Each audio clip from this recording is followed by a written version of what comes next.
run a giant conglomerate about to be expanded further by a big acquisition of Precision Castparts.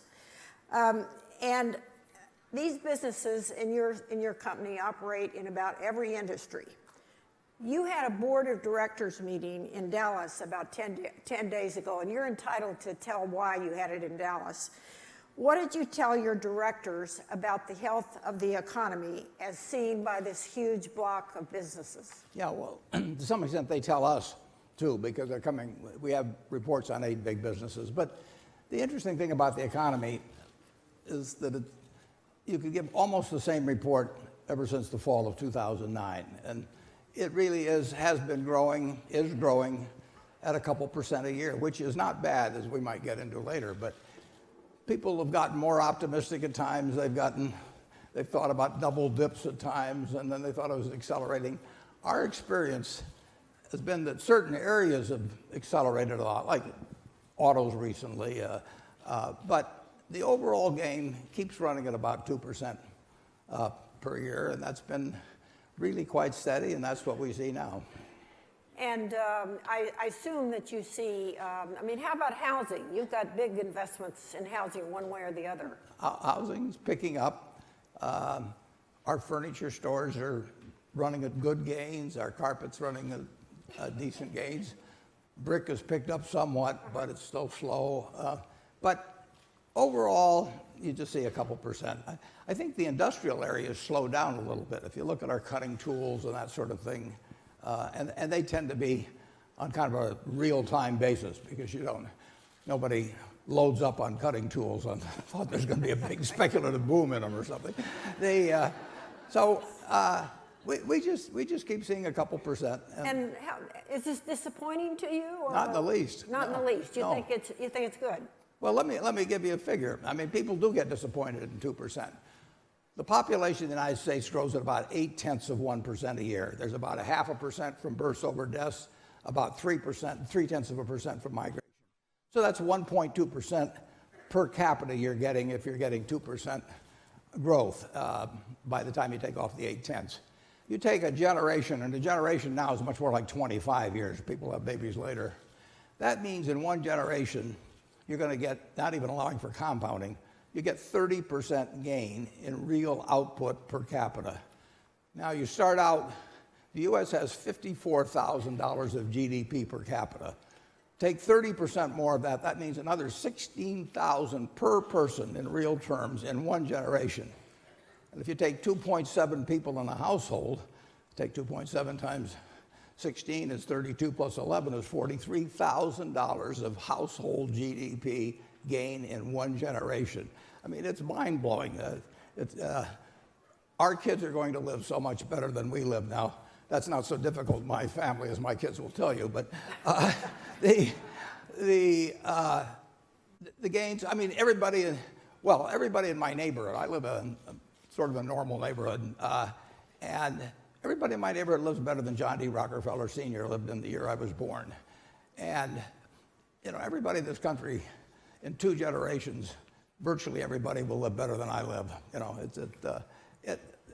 Our country is a marvelous economic machine, and people talk about 2%, and they think that's kind of discouraging, but it's miraculous what compound interest does over time. Well, you've now done, as you've always done in these sessions, you've expressed your faith in the U.S. economy looking out there. Now, I'm going to go back to the stock market here because I assume there might have been a little conversation at that board of directors meeting about the stock market. And I know you don't like to give predictions about the direction of the stock market, but what can you say to us? It's crazy. The stock market's been crazy in a sense. You don't think it's been crazy? No. Okay, well, right away, that's a starter. No, okay. It hasn't moved around that. The stock market, the day-to-day movements are not that dramatic if you look over history. And the thing about the stock market, in the 20th century, we had 2 world wars, a Great Depression, God knows how many recessions, flu epidemics, atomic bomb, you name it. The Dow Jones average went from 66 to 11,400. The stock market does wonderfully over time because American business does wonderfully over time. I bought my first stock in April of 1942. We were losing the war at that time. I mean, that was 4 or 5 months after the war broke out. And the Dow was at 100, you know. The Dow's at whatever it is now, 17,000. I mean, all my life I've heard people talk about how terrible things are. And, you know, you're hearing it in the political campaign now, you know, make America great again. America's great now. It's never been greater. And it's ridiculous. I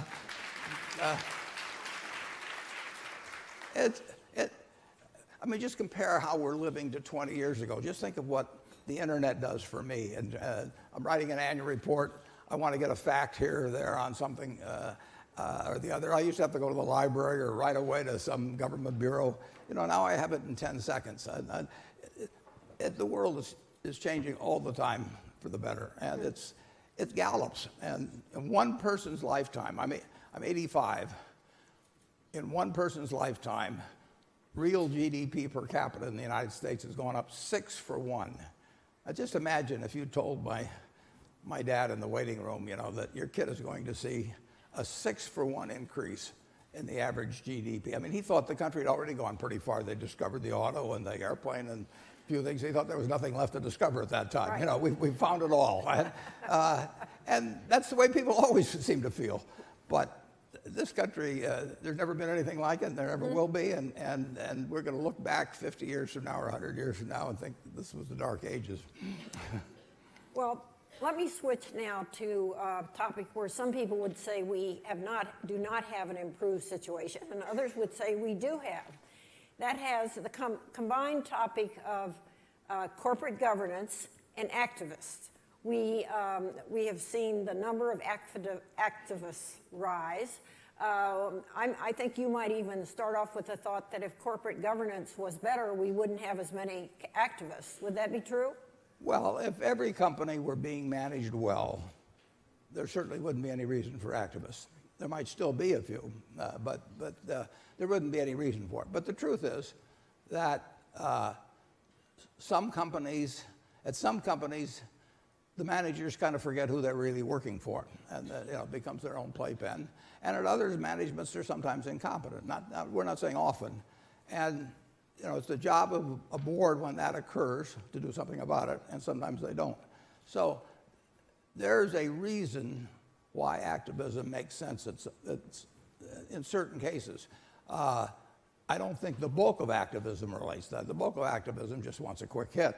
They want the stock to go up next week. And at Berkshire, I've always said we run our company for the shareholders who are going to stay and not the ones who are going to leave.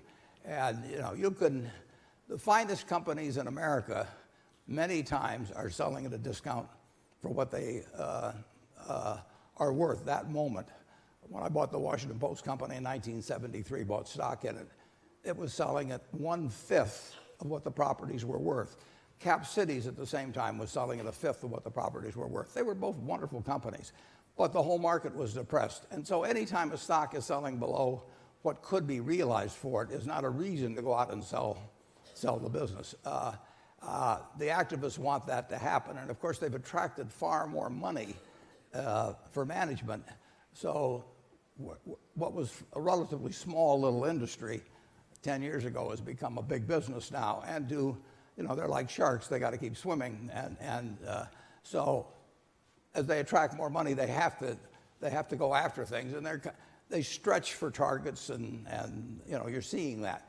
But there is a place for them in America. I mean, all American businesses are not being run in the interest of their shareholders with really capable management, and when that happens, change is needed, and sometimes boards do it, but other times they don't. What is your own personal appetite for joining with the activists? Well, it's zero. Zero. Yeah. No, I don't.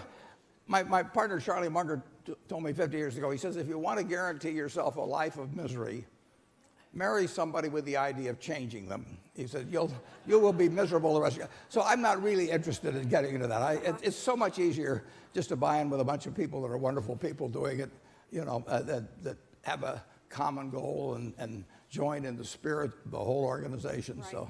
So I'm just not looking for that kind of trouble.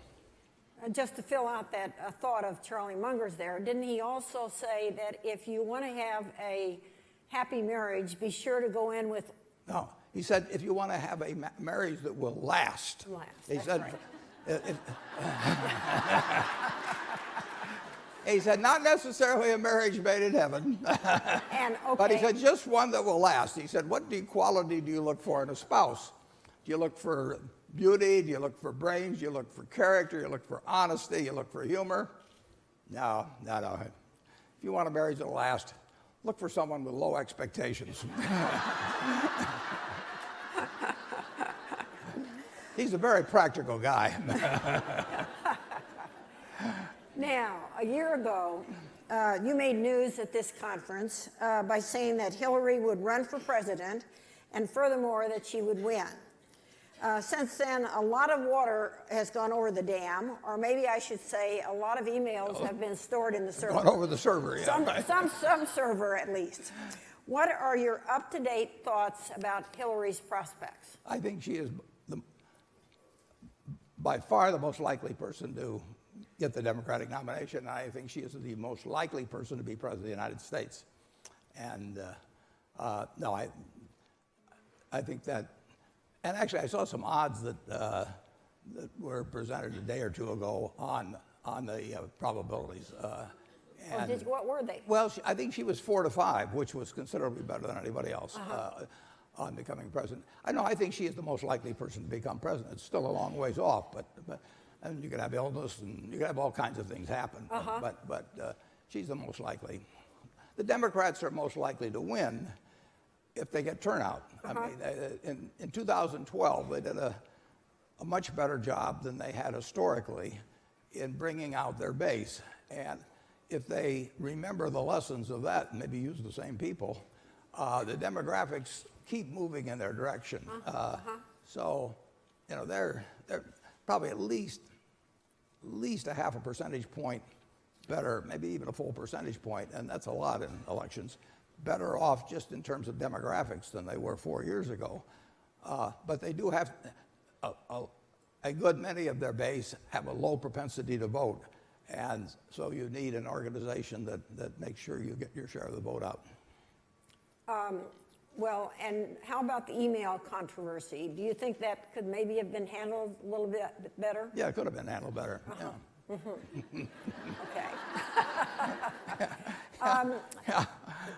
Well, by the way, I guess during this election season, you have really been had your time consumed by the fact that you're buying this big company, Precision Castparts. Have you really been bearing down on that, talking to the CEO and so forth? Well, it's a big acquisition for us. It's $32 billion. I met the CEO on July 1st. I met him for about 10 or 15 minutes. He actually was coming in to visit a fellow in our office who owned stock as part of his portfolio. So I happened to be there. That was accidental. And I thought I'd drop in and just see what this guy looked like. And so I was there for the last 10 or 15 minutes. And when he left, I could tell that this fellow would be able to run his business a lot better if he were a private or under the wing of Berkshire. So I said to Todd, who had been in the reason for the visit, I said, why don't we give him a call? It was right afterwards, and say if he would like an offer from us, we would make one, but we wouldn't make it unless if he had any objection to it. And so we called him, and he checked with his board, and he said, fine, we're willing to listen to an offer. So I'd met him maybe 10 minutes at that time. Then he came up to Sun Valley, where I was at the Allen Company thing. I met him for about 15 minutes there. This fellow gets to the point very quickly. It's hard to make the conversation last. So I made him an offer. He said he'd take it to his board, and he got back in touch with me a little later, and he said there were a couple members of the board that thought it was worth more, and I said that was interesting. But we don't go up on price. So we made a deal in any event. I probably met this man who was an outstanding manager. He's just our kind of guy. Mark Donegan's his name. And I probably met him maybe a total of 80 minutes now or so. I mean, we didn't get one piece of information. We do know due diligence. You know, my due diligence is to look into their eyes, basically. And we do know due diligence. We did not have a figure that was not public. The one thing I ask them is if, assuming we treat you right, do you have any intention of retiring at 65? You know, and because I'm totally dependent on him. He doesn't need me, I need him. And so I really have to know that. I usually have a judgment about that anyway, just from talking to him, yeah. I'm just actually, we own a company called Garan. Have you ever heard of Garanimals? Those of you who have young kids. The CEO of that company, which we bought it in 2002. He was 76 then. He's going to be 90 on March 16th. And I will guarantee you that he has not had a thought of retiring, this fellow that runs it. And I know you feel good about well, that. I like that kind of guy, yeah, right. Yeah, my thoughts on retiring are sort of a moving target, you know.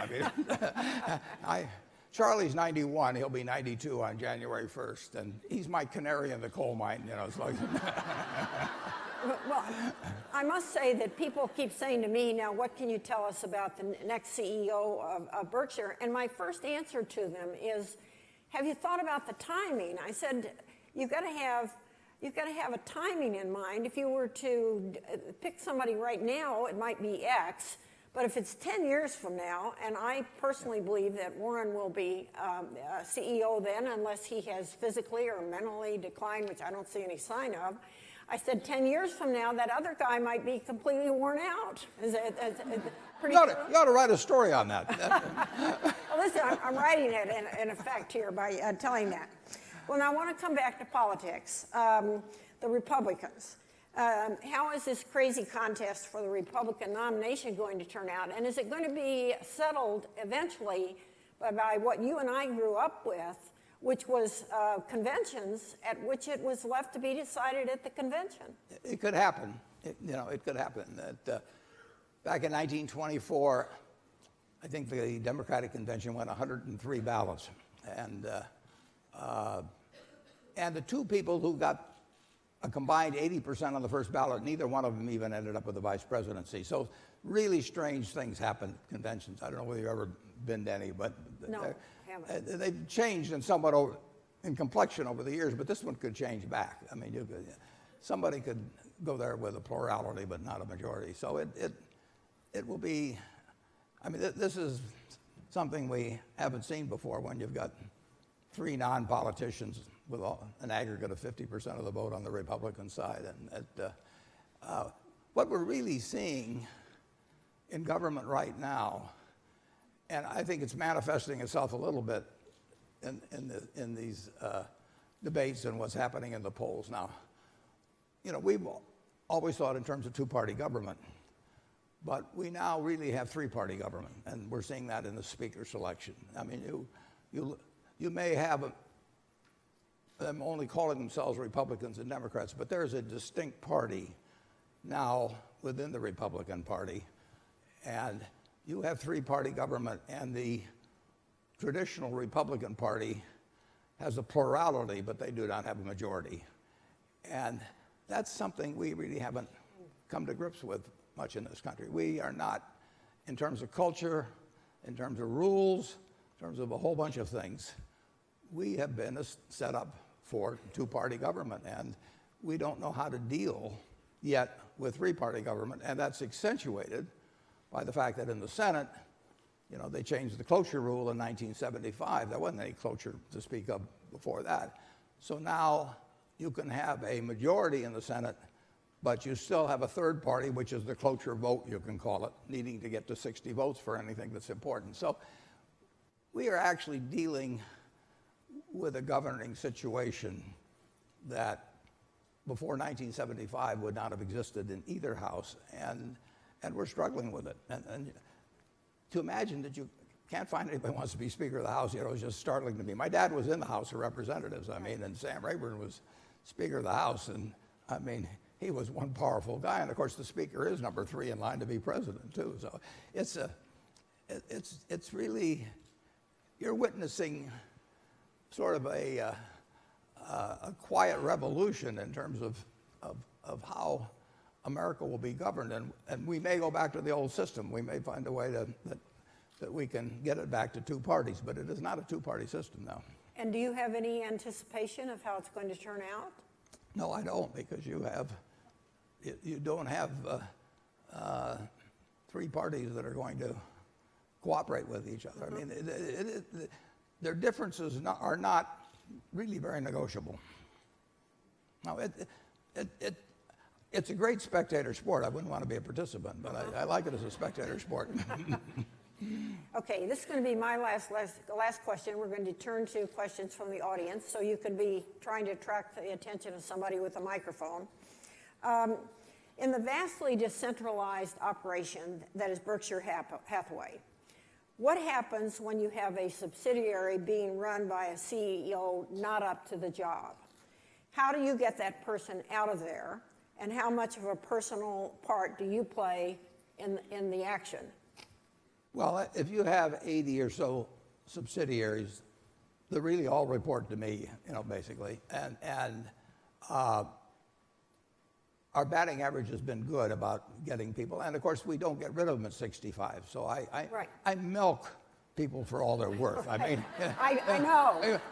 When you hit the junk heap at Berkshire, you're ready for the junk heap, believe me.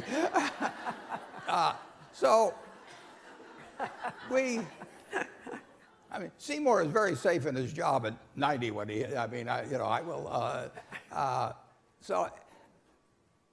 but occasionally we need somebody different. Sometimes they just aren't up to the job. Sometimes actually age is a factor. And that's very tough when age is a factor, because since we have no retirement age, when I go to see someone that's been a friend for decades and done all kinds of things for me, I can't go and say, well, we have this mandatory retirement age of 70 or something, and I'm sorry, I know you'd be good for another 20 years.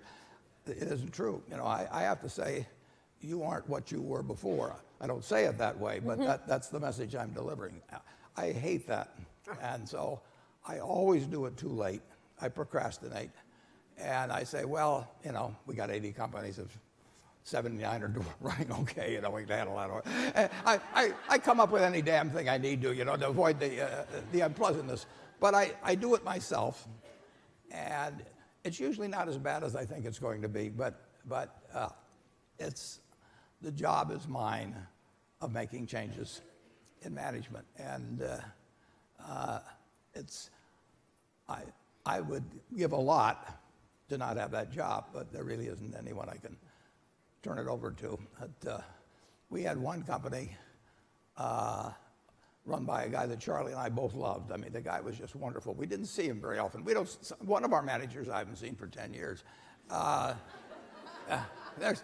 He made me go on. There's probably some guy just say, what little figures should we send Buffett this month, But we had this one guy, and he was a wonderful, wonderful, wonderful guy. He done all kinds of things for me and Charlie. And he developed Alzheimer's. And we saw him very infrequently, and I think he sort of got himself up for the event, if he would see it. So he really ran this company with Alzheimer's for a couple of years, and finally it became obvious. But I really thought that was a pretty good test, that you should buy companies that are good enough so that a guy with Alzheimer's can run them. It's a new yardstick we have at Berkshire. I hope they fly it with a CEO someday. I'm talking up this new yardstick. Now, ready for our first question from the audience? Over here, I think we got. Good morning, Warren and Carol. Thank you very much. Could you tell us who you are? Hi, Kate Gutman from UPS.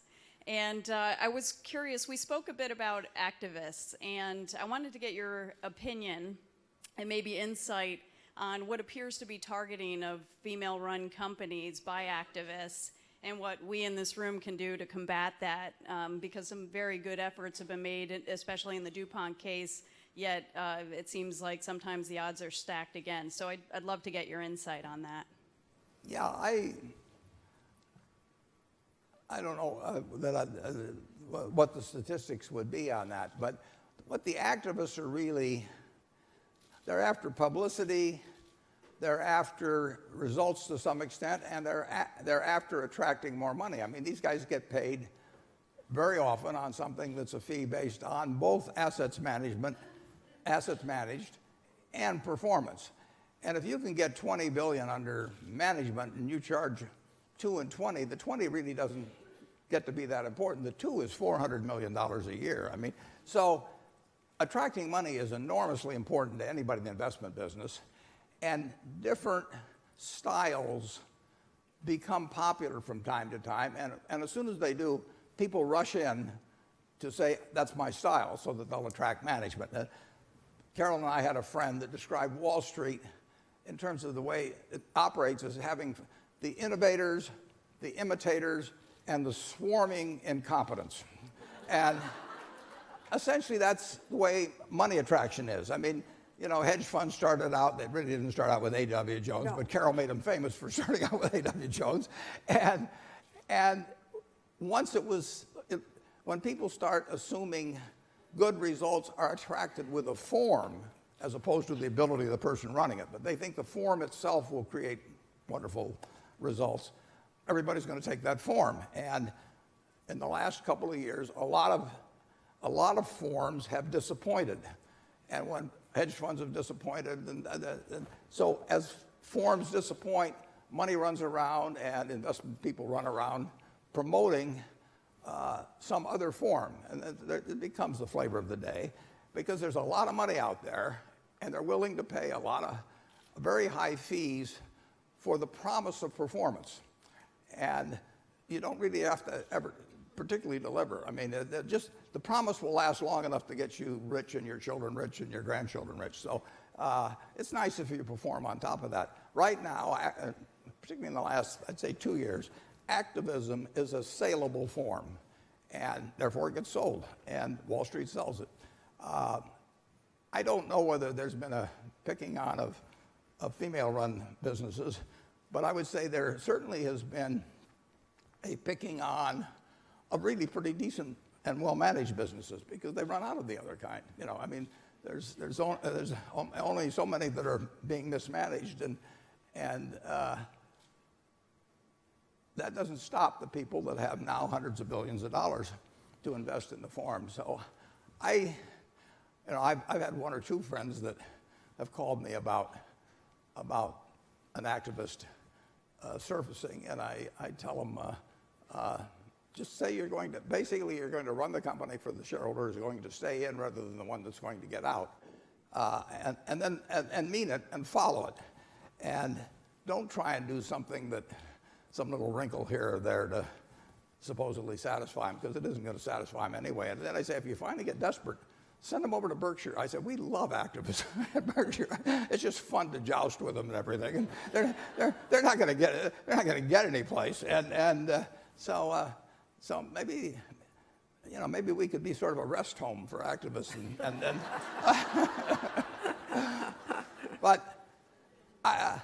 And of course, to go one step further, it's in Wall Street's interest to scare managements about activists. I mean, you've got both investment bankers and law firms that, you know, they're not dying to have an activist call on your door, but it doesn't cause them to break out in tears either, because you take them on and then they get all involved in the strategy, and it's their job to some extent to make you worry more than you probably should even worry. I mean, it's a commercial world out there, you know, in case you haven't noticed it. And there are a lot of companies that I hear about that are paying significant amounts to people to sort of strategize as to how to keep activists away. The best way to keep activists away is to perform reasonably well in your business and also to communicate well with your shareholders. I mean, in the end, you've got a bunch of owners out there, and on balance, they're going to be on your side. After all, they've got their money with you. But they should be treated as partners, and that's one thing we've always done at Berkshire and always will do. And I think well, I'll give you one illustration. We had a vote a year ago. Somebody put on the ballot that Berkshire should pay a dividend. They were kind of nasty about it. They said, well, Warren doesn't need one, but the rest of us do, so why don't we vote to have a dividend? And which was fine with us, so we put it on, and we did not campaign. And with over 1 million shareholders, our shareholders voted 47 to 1 against paying a dividend. Now that only comes through years of communication and explaining to them why dividends really don't make sense in our case at this time. And the shareholders will be on your side, but you shouldn't expect them to only be on your side when you're in trouble. I mean, you want to keep communicating. You really have to have a partnership attitude. And if you have a partnership attitude, I think it gets through to the shareholders. Okay. Another question? Over here. Over here. Linda. Good morning, Warren. Linda Addison, Norton Rose Fulbright. Last year, Carol Loomis retired from Fortune after 60 years and had to explain and defend her decision to retire. She sure did to me. Well, and that was what I was going to ask you. You have some very unique and refreshing views on retirement. Did you give Carol any advice, and did she take it? Well, those are two different questions. Now, bear in mind that she gives me advice that I don't take too, so it's perfectly understandable that she would exercise similar rights.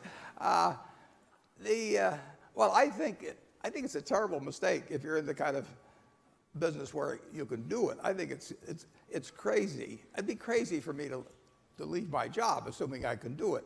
I mean, if I quit today, I see these people. They spend a whole week planning their haircut. I mean, that is not my idea of living. And I am fortunately in a business. My muscles are gone, my balance is gone, my stamina is gone, but it doesn't make any difference in what I do. So I'm very lucky that way. If I'd instead been a professional heavyweight boxer, which was my alternate choice, it would have been a whole different game. But this game, it really doesn't make any difference. I don't understand. I tell the students when they come to see me, I've got 8 schools this Friday coming of 160 students, and I tell them, take the job that you would take if you didn't need a job. And that's what I've got. I mean, and you want to be doing something you would do if you didn't need the money. And most people do need the money, but if you're in the position where you don't, you should be doing what you would do if you didn't need the money. And I would rather do this than anything in the world. I'm having fun. I mean, my Social Security check is coming every month. I mean, I do not need this. But I do. Carol wrote the book, Tap Dancing to Work. I tap dance to work, and she knows I do. And there's nothing more exciting than to get there and find that some company you weren't even thinking about a week ago that you might buy for $32 billion and be in making aircraft parts. And it just doesn't get any better than that. I'm not sure you answered her question. About you? Well, I talked it through with Carol, and I wanted to make sure that she'd had a chance to, hear all the arguments, pro and con. But the thing about what she's done too, she can write if she wants to. I mean, she didn't. It was not that they took away her pen and pencil from her, And so if she wants to write, she can write, and she can write on subjects she wants to write on, and she can probably get them published any place. So writing is hard work, though. And I still have the editing of the annual report. No, that's true. She edits the annual report, so just correcting my errors probably takes 6 months of the year. And the other 6, I try to think, well, why didn't I convince him? Isn't that right? Well, I can see where it might be more fun. Assuming you want to keep writing, even to start picking your own subjects at a point. I mean, you had a great latitude in doing that at Fortune, of course, but she had a very, very good job. If I didn't have the job I had, I would have liked her job. And vice versa, I must say. Yeah. Well, hers paid better, actually. Okay, another question?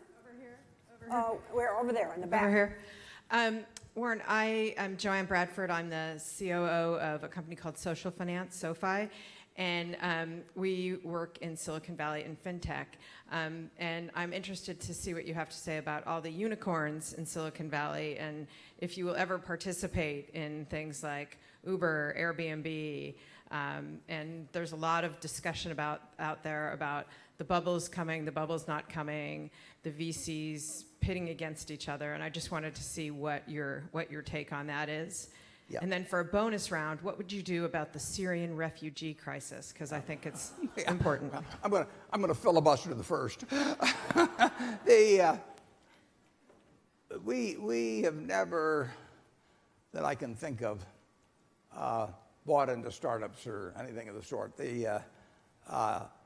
We love the fact they're occurring. We recommended Airbnb, for example, for our shareholders at the meeting this year just because the hotels were pushing so hard on price. So I love what they're coming up with, but I don't bring anything to that game at all. I mean, and the valuations tend to be, nosebleed by our standards. I want to buy very big, very solid businesses that I know will be around for 50 or 100 years, and buy them at a reasonable price, have a manager to run them, and then just go back to drinking Coca-Cola and and eating some peanuts or whatever it may be. So I have no ambition to be some venture capitalist, who's getting promoted on something that I wouldn't fully understand, and with the whole idea of a series of offerings all at higher prices and consecutive rings of offering. It's just a game that doesn't appeal to me, but it's where a tremendous number of interesting things are going to come from. I would not be particularly good at that. I see Jenny here. Tom Watson one time said, "I'm no genius, but I'm smart in spots, and I stay around those spots." And so both Charlie and I try to stick with things that we feel we understand. We feel we understand this fellow with the airplane parts businesses. And we've been around enough so that there's a high probability we're right. It's not a certainty. But when you get into Airbnb or Uber, or maybe you go into Lyft instead of Uber, and I don't bring anything to that game that hundreds of thousands of other people might bring more to the game with. The Syrian thing, I don't really have a good answer on that. For one thing, I don't have all the facts by a long shot, but I do not want to tackle foreign policy. I'll take domestic policy, but not foreign. And on that, I believe we have to quit because we're Okay. out of time. And Warren, as usual, we really thank you. Thank you. It's fun. Thank you. Thanks.